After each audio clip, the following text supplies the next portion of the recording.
Hi friends, ఇందాకైతే back part video అయితే తీసానండి. బ్యాక్ పార్ట్ వరకే ఇంచుమించు చాలా టైం పట్టిందనమాట. అంటే మీకు ప్రతిదీ వివరించి చెప్పడానికి కొంచెం టైం అయితే ఎక్కువగా పట్టడం వల్ల నేను బ్లౌజ్ మొత్తం ఒకటే వీడియోలో పెట్టలేకపోతున్నాను. కాబట్టి బ్యాక్ పార్ట్ అయిపోయింది. ఈ బ్యాక్ పార్ట్ కట్ చేసుకున్నాను, దీన్ని పక్కన పెట్టేస్తాను. ఇప్పుడు వచ్చేసి హ్యాండ్స్ కట్ చేస్తున్నాను. చూడండి, హ్యాండ్స్ పర్ఫెక్ట్గా ఎలా కట్ చేసుకోవాలి అనేది మీకు చూపిస్తాను. చూడండి, నేను కట్ చేసేది ఫుల్ హ్యాండ్సే, మగ్గం వర్క్ కోసం అనమాట. ఈ విధంగా క్లాత్ అనేది 4 ఫోల్డింగ్స్గా వేసేసుకొని కింద హెచ్చు తగ్గులు లేకుండా ఇలా నీట్గా కట్ చేసుకోవాలి. ఫస్ట్ కట్ చేసుకున్న తర్వాత మనం స్కేల్ ఉంటుంది కదా, స్కేల్ తీసుకొని ఒక 1/2 ఇంచ్ కుట్ల కోసం మీరు హెమ్మింగ్ పెట్టుకుంటే 1.5 ఇంచ్ తీసుకోండి మీరు బిగినర్స్ అయితే. ఎందుకంటే ఇక్కడ కుట్లలోకి ఎక్కువగా మడుస్తుంటారు కాబట్టి 1.5 ఇంచ్ ఇక్కడికి తీసుకోండి. హెమ్మింగ్ కోసం అయితే మాత్రమే.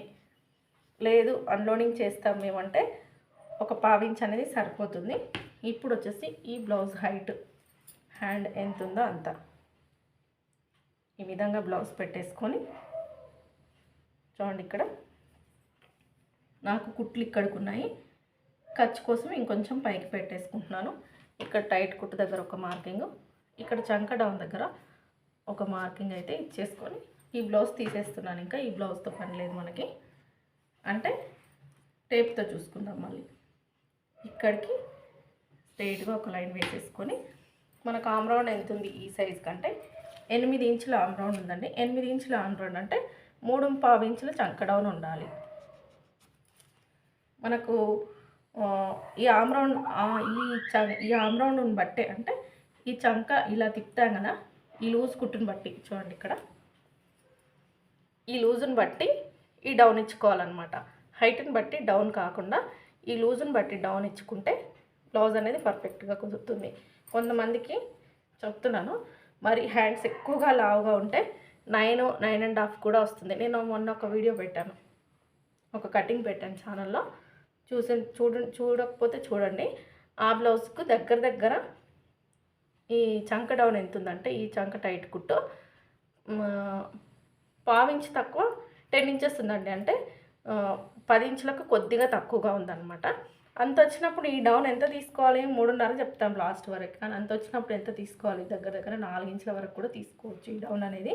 ఎందుకంటే ఇక్కడ హ్యాండ్ లావుగా ఉంటుంది కాబట్టి ఫ్రీగా తిరగాలన్నమాట. అట్లా హ్యాండ్ అనేది ఫ్రీగా తిరగాలి, దానికోసం అలా తీసుకోవాలి.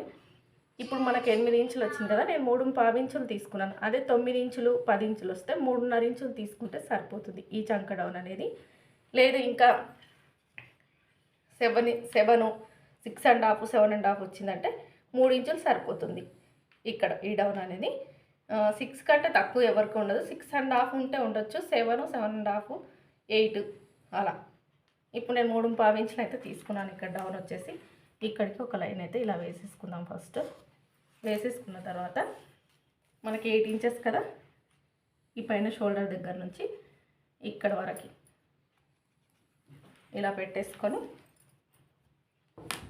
ఇక్కడ మనకు హ్యాండ్ టైట్ కుట్టు మనం ఫస్టే మార్కింగ్ వేసాం కదా, అక్కడికి స్ట్రైట్గా ఒక లైన్ వేసుకొని స్కేల్ ఎంత ఉందో అంత ఎక్స్ట్రాగా అయితే మార్కింగ్ ఇక్కడైతే జాయింట్ అయితే పడుతుందండి, వేసేసుకోవాలి. ఇంకా ఈ విధంగా వేసేసుకున్న తర్వాత పైన వచ్చేసి ఈ హ్యాండ్ టైట్ని బట్టి ఇక్కడ మనం 1 ఇంచా 1.5 ఇంచా 1.25 ఇంచా అనేది చూసుకోవాలి. ఈ టైట్ని బట్టి మనకి 8 ఇంచులు అంటే మామూలుగా ఉంటుంది కాబట్టి నేను 1.25 ఇంచుకి మార్కింగ్ వేసేసుకుంటున్నాను. దీన్ని మనం లావుని బట్టి తిప్పుకోవచ్చు అండి, రౌండ్ అనేది ఇచ్చుకోవచ్చు. ఈ విధంగా పెట్టేసుకొని చూడండి, ఇలా డౌన్ అయితే ఇవ్వాలి షేప్ అనేది. ఈ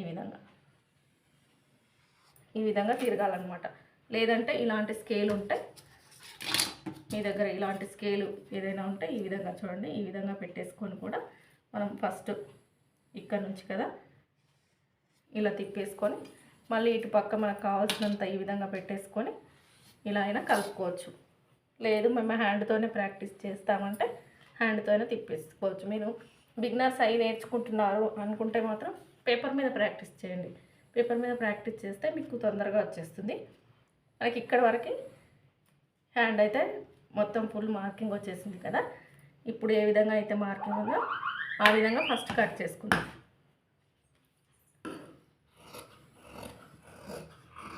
ఇలా నీట్గా కట్ చేసుకుందాం. ఇప్పుడు ఈ క్లాత్తో పని లేదు, ఇక్కడ స్ట్రైట్గా తీసేస్తే ఇది జెయింట్కి వస్తుంది, కానీ అవసరం లేదు, ఏ క్లాత్ అయినా వేయచ్చు, అదే వేయాలని ఏమీ లేదు. చూడండి, ఇక్కడ ఫస్ట్ ఓపెన్ చేసేస్తున్నాను నేను. ఇక్కడ ఒక టక్స్ ఇచ్చేసుకుందాము, ఇక్కడ ఒక టక్స్ ఇచ్చేసుకుందాము. చూడండి, తర్వాత వచ్చేసి ఇప్పుడు మనం హ్యాండ్ లోతు తీసుకోవాలి, అది కూడా చూపిస్తాను. ఇలా మనం 4 భాగాలుగా ఉంది కదా, 2 భాగాలుగా విడదీసేసుకుందాము. విడదీసుకున్న తర్వాత పైన ఒక 1 ఇంచ్కి ఇలా మార్కింగ్ పెట్టేసుకొని, మనకి ఇక్కడ చంక టైట్ కుట్టి ఇక్కడికి వచ్చింది, మీకు ఈజీగా చెప్తున్నాను. దీన్ని ఇలా ఇక్కడికి ఈ విధంగా పెట్టేసుకొని ఇలా అంటే ఒక లైన్ పడుతుంది ఇక్కడ మనకి. చూడండి, ఇలా గోరుతో ఇలా అనండి, ఇక్కడ ఒక లైన్ పడుతుంది మనకి ఇక్కడ. ఇది కూడా వచ్చేసి ఎలా తీసుకోవాలి ఇక్కడ కర్వ్ అనేది చెప్తాను మీకు, సైజుని బట్టి. ఇది కూడా కొంచెం పెద్ద సైజ్ అయితే 30 ఇంచ్ వరకు తీసుకోవచ్చు, కొంచెం చిన్న సైజ్ అయితే 1/2 ఇంచ్ వరకు తీసుకుంటే కుట్టేసరికి 30 ఇంచ్ అవుతుంది. ఈ సైజుకు నేను 30 ఇంచే తీస్తున్నాను. చూడండి, ఇక్కడ ఇలా క్రాస్గా స్టార్టింగ్లో సన్నగా, చివరికి వచ్చేసరికి సన్నగా, మిడిల్లో వచ్చేసి 30 ఇంచు. ఈ విధంగా తీసేసుకుంటే ఫ్రంట్ పార్ట్లో ముడతలు లేకుండా హ్యాండ్ అనేది పర్ఫెక్ట్గా కుదురుతుంది. ఇలా ఈ విధంగా తీసుకోవాలి. ఇది 30 ఇంచు ఉందక్క అంటే లేదండి, నేను స్టిచ్చింగ్లో ఎక్కువగా పడతాను క్లాత్, అందుకని చూసి తీసేసుకున్నాను అనమాట. ఇక్కడ ఒక టక్స్ ఇచ్చేసుకుంటే ఇది ఫ్రంట్ పార్ట్ అని తెలుస్తుంది మనకి. ఇది ఫ్రంట్కి రావాలి, మనం టక్స్ పెట్టింది ఫ్రంట్ సైడ్ వచ్చేటట్టు స్టిచ్ చేసుకోవాలి. ఇక్కడ వచ్చేసి మీకు ఇంకొకటి చూపిస్తాను. ఇక్కడ ఇప్పుడు మనకు హ్యాండ్ కుట్టు ఇలా స్ట్రెయిట్గా ఉంది కదా, ఇలాంటి కొంచెం సన్నగా ఉన్న వారికి ఎలా వేసుకోవాలంటే, ఇక్కడ స్టార్ట్ చేసి ఇక్కడికి వస్తుంది కదా, ఇక్కడ నుంచి కొద్దిగా చూడండి, ఇక్కడ ఇలా స్ట్రెయిట్గా వేయకూడదు అనమాట. ఇప్పుడు నేను డాట్స్ పెడుతున్నాను కదా, ఈ విధంగా కొంచెం ఇలా లోపలికి స్లోప్ ఇస్తూ ఇలా మళ్ళీ డౌన్ అయితే మీరు చూడండి, హ్యాండ్ కుట్టు వేసి పర్ఫెక్ట్గా కుదురుతుంది. ఈ టిప్ పాటిస్తే మాత్రం. మీరు కొత్తగా కుట్టే వాళ్ళైతే ఫస్ట్ స్ట్రైట్గా ఒక లైన్ వేసేసుకొని దాని పక్కన డీస్ ముక్క అయినా మార్కర్ ఏది ఉంటే దాంతో ఈ విధంగా మార్కింగ్ పెట్టేసుకొని కుట్టండి. మీకు ఇక్కడ హ్యాండ్ అనేది ఫిట్టింగ్ బాగా వస్తుంది. చూడండి, ఈ హ్యాండ్ కటింగ్ వీడియో మీకు నచ్చితే లైక్ చేయండి, షేర్ చేయండి, సబ్స్క్రైబ్ చేసుకోండి ఛానల్ని. వీడియో చూస్తున్నందుకు థ్యాంక్ యూ సో మచ్ అండి. ఫ్రంట్ పార్ట్ ఇంకొక వీడియోలో పెడతాను, ఎందుకంటే ఇంత వివరంగా చెప్పేసరికి లెందీగా అయిపోతుంది కాబట్టి. అంతా ఒకే దగ్గర 40 మినిట్స్ అలా పెడితే ఎవరు చూస్తారు, ఎవరు చూడరు కదా, అందుకని వీడియో నచ్చితే లైక్ చేయండి ఫ్రెండ్స్.